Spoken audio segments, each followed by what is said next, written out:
La journée du 25 novembre est dédiée à l'élimination des violences faites aux femmes, une journée qui trouve un écho particulier en Guinée, car ces derniers temps, les cas de violence, notamment les agressions sexuelles, sont devenues très récurrentes. 20% des femmes admises au service de médecine légale sont victimes de violences sexuelles. Le viol est ainsi devenu un problème de santé publique, déplorent des sources médicales.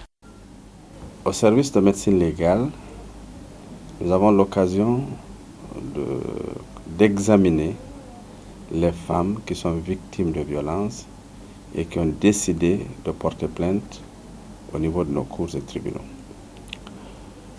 Ceci nous donne donc aujourd'hui une idée de l'ampleur du phénomène de violence.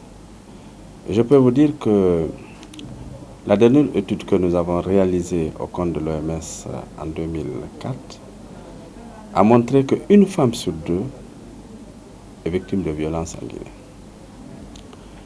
Et les études, les statistiques hospitalières que nous disposons aujourd'hui nous montrent également que 20% des jeunes filles, 20% des consultations, ce sont des filles victimes d'agressions sexuelles.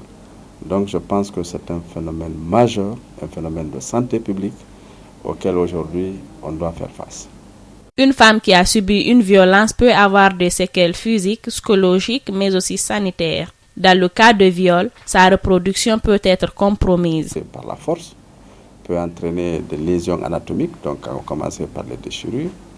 Et aussi, parce que les déchirures, ça peut aller de simples déchirures au niveau du vagin jusqu'au niveau du Douglas, en arrière. Donc on a vu des violences sexuelles comme ça. Et ensuite, il y a les conséquences infectieuses. Parce que la plupart de ces violences sexuelles, donc de ces agressions sexuelles, sont faites par des personnes qui ne se protègent pas. Donc il y a un risque infectieux majeur qui est lié aux agressions sexuelles. Donc on a des filles victimes d'agressions sexuelles qui développent des infections banales, qui peuvent également développer des infections développer des infections à VIH. Donc on a fait également une étude ici sur la séroprévalence des infections à VIH chez les filles victimes d'agressions sexuelles, ce qui nous a permis d'observer que certaines filles développent à long terme une infection à VIH liée à l'agression sexuelle. Tout viol laisse des séquelles, mais quand il s'agit d'une fille impubère, c'est encore plus grave. Ce médecin légiste apporte des témoignages révoltants. C'est la violence sexuelle faite aux enfants mineurs. Ça me touche. Lorsque vous voyez un enfant de moins de 10 ans qui est agressé par un adulte, et ça me touche. C'est des enfants qui sont impubères, donc qui n'ont pas une maturité complète, qui sont abusés sexuellement par des personnes d'un certain âge, ça c'est révoltant. Je vais vous donner deux exemples. Le premier exemple, c'est une jeune fille qui est orpheline de père et de mère et qui vivait avec sa grand-mère à Kalomissi. Et sur le chemin de l'école, chaque matin, elle était récupérée par les porteurs de bagages qui se trouvent au marché et qui abusaient de cette fille. À force d'abuser régulièrement cette fille, elle a développé une infection et vous ne pouvez pas à l'époque approcher cette fille. C'est une autre dame aussi, généreuse, qui a senti cette femme, qui a vu cette fille, son état de santé se dégrader et qui l'a amenée à l'hôpital. Et c'est au décours de cette consultation qu'on a vu que cette fille était infectée. On a fait sa sérologie VIH qui était positive. Et vraiment, elle a été prise en charge à l'époque par les affaires sociales parce qu'il n'y avait pas une organisation bien structurée pour la prendre en charge. Donc, certaines personnes de bonne volonté ont eu à l'assister et on a mis en place la trithérapie, donc la thérapie antirétrovirale, et puis bon, pour s'occuper d'elle. Donc, ça, c'est quelque chose qui m'a touché. Et récemment également, on a eu 3 filles qui ont été violées par un menuisier qui est léonais. Il donnait 5 000 francs, 10 000 francs. Il abusait de ces 3 filles. C'était un viol vraiment récurrent. Et on a revu les 3 petites filles ici, donc dans un état vraiment très lamentable, avec une dégradation de leur santé, avec des infections associées. Donc tout ça, ça me touche. Et le dernier cas, c'est une fille, je crois, qui est sourde, qui a une sourdité naturelle, qui a été violée et après l'auteur du viol l'a abandonnée sur l'autoroute et est parti. Au sein de la direction des investigations judiciaires de la gendarmerie est créée une unité de protection de genre et de l'enfance. Adjudant Bernard Tenguiano, commandant de l'unité, reçoit cet après-midi une jeune fille battue et séquestrée par son amant. Il la rassure et l'encourage. La gendarmerie et la police enregistrent toute forme de violence. Le viol sur mineur retient surtout l'attention de l'adjudant Bernard. Le viol portant sur les enfants est devenu un fléau. En longueur de journée, nous, par semaine ici, on reçoit au moins un cas de viol portant sur les enfants. Donc, je suis vraiment content que vous soyez là pour qu'on en parle. Parce qu'aujourd'hui, c'est un sujet que les gens ont tendance à rendre tabou. Le viol, c'est une infraction d'abord qui est réprimée par le code pénal. Et maintenant, lorsqu'il est porté sur des mineurs, il devient un viol aggravé. C'est les enfants vulnérables qui sont victimes, souvent. Vulnérables parce que tu verras que c'est l'enfant d'un mendiant qui prend le bâton pour son père ou pour sa maman dans un petit coin. C'est un petit gars qui le tire là et puis voilà, c'est parti. Le médecin légiste vit une expérience amère. L'unité de protection du genre et de l'enfance rencontre des cas douloureux. Les types de viols et les auteurs varient. Quand les tuteurs entrent dans la danse, c'est le couple même qui vole en éclats. Les enfants qui vivent c'est-à-dire, ils ne sont pas avec leurs parents directs, c'est des tuteurs. Tu verras, c'est le tuteur même qui abuse de l'enfant. Le cas, on a géré un cas ici. La dame, la fille vivait avec sa tante et sa tante a voyagé. Son mari a profité de l'absence de sa femme pour abuser de la fille. Alors lorsque sa tante est revenue, la fille ne voulait pas expliquer parce que c'est son propre mari qui a abusé d'elle. Et lorsqu'on est arrivé à notre niveau ici, la fille, elle m'a dit, je veux parler, mais il faut que ma tante quitte. Après tout, nous on a expliqué à la femme parce qu'on était obligé de lui dire, écoutez, vous tenez bien à connaître ce qui s'est passé. J'ai dit, mais c'est votre mari qui a abusé de votre femme. Et ce couple, tenez-vous bien, j'étais parti en lambeau. Parce que la dame a dit qu'elle va prendre ses affaires et partir parce qu'elle ne peut pas digérer. De l'avis d'un avocat, dans de tels cas, l'auteur encourt la peine maximale. Le viol est une infraction purement criminelle. Ce n'est pas un délit ni une contravention. Donc c'est un crime. Et donc cette infraction est sévèrement punie par la loi, si j'ai bonne mémoire, aux articles 321 et suivants du code pénal. La peine est une peine de prison qui peut aller jusqu'à 10 ans. En plus, selon les conditions de commission de ce crime, il peut y avoir des circonstances aggravantes.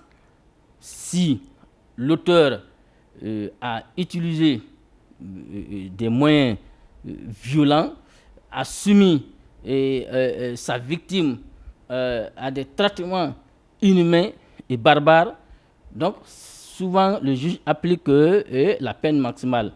Si l'auteur, par exemple, est une personne qui a une certaine autorité, une certaine influence sur la victime, par exemple, lorsqu'on vous confie une fille, l'éducation d'une fille, donc elle est sous votre contrôle. Vous avez une certaine autorité sur elle. Donc elle a peur de vous. Si vous abusez d'une telle victime, souvent c'est la peine maximale qui peut aller même jusqu'à la peine de mort. Ce qui est étonnant dans ces histoires de viol, c'est que toutes les couches sociales s'adonnent à ces pratiques. Tenez-vous bien, un septuagénaire a récemment enceinté une gamine de 13 ans. C'est toutes les couches qui se prêtent à ces jeux. Un vieux, je vais le dire, parce qu'il a près de 70 ans, qui a abusé d'une fille de 13 ans et qui l'a enceintée.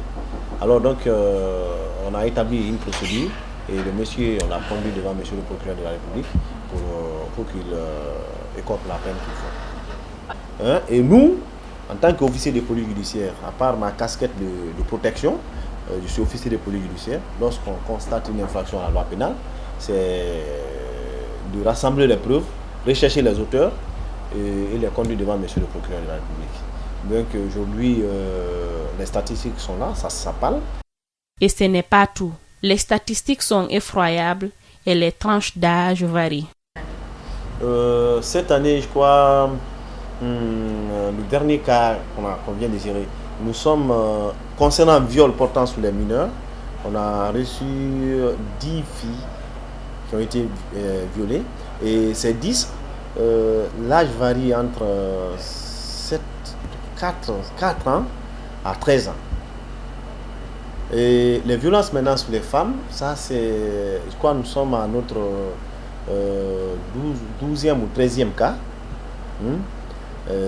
Et c'est différents cas que je viens de vous parler.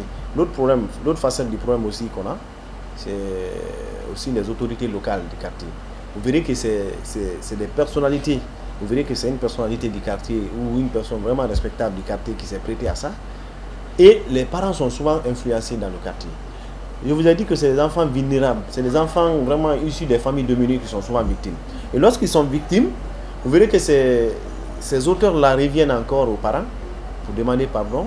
Soit ils impliquent les personnes vraiment respectables du quartier, le chef de quartier, l'imam, pour pousser la famille à venir désister à notre niveau. Les femmes subissent des pressions tant dans les familles que dans le circuit administratif. Celles qui ont le courage de porter plainte restent le plus souvent sur leur faim. Lorsqu'elles viennent, tu verras qu'elles sont dans un état vraiment désemparé, désespéré, pensant qu'il n'y aura pas d'aboutissement par rapport à leur plainte. Donc nous, dans un premier temps, c'est de les recevoir et de les rassurer. Si c'est par exemple les CBV, c'est de l'envoyer à l'hôpital à travers une réquisition à médecin. Et lorsqu'on a le résultat du médecin, c'est à travers ce résultat que l'enquête va être rapidement diligentée. Mais le problème qu'on rencontre souvent dans cette situation, tu verras que les femmes, c'est-à-dire au début, elles sont vraiment chaudes. Et au fur et à mesure que vous évoluez dans l'enquête, vous verrez que les femmes, par exemple, dans le foyer, vous savez un peu, il y a des pesanteurs sociaux aussi qui jouent. Tu verras que c'est des pressions qui vont commencer. Dire que, comment tu peux continuer à vivre avec une femme qui t'a envoyé devant une autorité. Donc, les femmes, de peur de perdre leur foyer, il y a d'autres qui refusent, n'est-ce pas, de venir vers nous. Parce que nous, le désistement d'une femme, par exemple, qui vient porter plainte contre son mari pour dire qu'il y a ça, ne met pas fin à la poursuite. La peur des femmes aujourd'hui, c'est quoi? C'est d'envoyer mon mari devant une autorité, on va engager une procédure contre lui, et moi, qu'est-ce que mon foyer va devenir? C'est cette peur qui fait que certaines femmes ne portent pas plainte. Et aujourd'hui, il faut qu'on parvienne à rassurer les femmes. Et que les hommes comprennent que lorsqu'une femme porte plainte, ça ne veut pas dire que ça doit mettre fin à son foyer. Dans un langage plus approprié, le psychologue parle tout simplement de vol. Il n'y a rien de pire pour une femme que d'être violée, disons les mots. Parce qu'elle se sent volée de son corps. Tout à l'heure, je disais que, hors caméra, que dans le mot viol, si vous enlevez la lettre I, il reste vol. On lui a volé son corps. Parce qu'il n'y a pas de consensus. Une relation bien vécue, c'est une relation consentie mutuellement. Mais si ce n'est pas consenti, il y a un viol. Vous savez que même dans les couples, entre mari et femme, il peut y avoir un cas de viol, si ce n'est pas consenti. Je pense, alors, elle est meurtrie dans sa dignité, elle est meurtrie dans son âme, dans son corps, elle se sent salie. Il y en a même qui refusent, même dans les relations normales, de se libérer entièrement. Parce que moi, j'ai vu des femmes violées qui ont mal lors des rapports sexuels, parce qu'elles pensent toujours qu'elles sont encore violées. Et il y a un traumatisme qui est là. Le traumatisme est d'autant plus grand que si ce n'est pas exprimé, on ne les écoute pas. Les victimes doivent être écoutées, mais revenir sur le mal vécu est une tâche difficile pour elles, admet adjudant Bernard. Les femmes n'aiment pas parler du viol. Parce que vous ne restez pas sans savoir que le viol, c'est une infraction qui fait très mal aux femmes. Et lorsque tu lui dis de revenir sur le film de son viol, elle n'aime pas en parler. Parce que pour elle, c'est une honte qu'on dise que c'est venu, l'homme a fait ci, l'homme a fait ça. Donc à cause de ça, pour elle, que lorsque je vais parler de mon viol, c'est comme si c'est une façon de la stigmatiser. Donc elle a peur, elle n'en parle pas.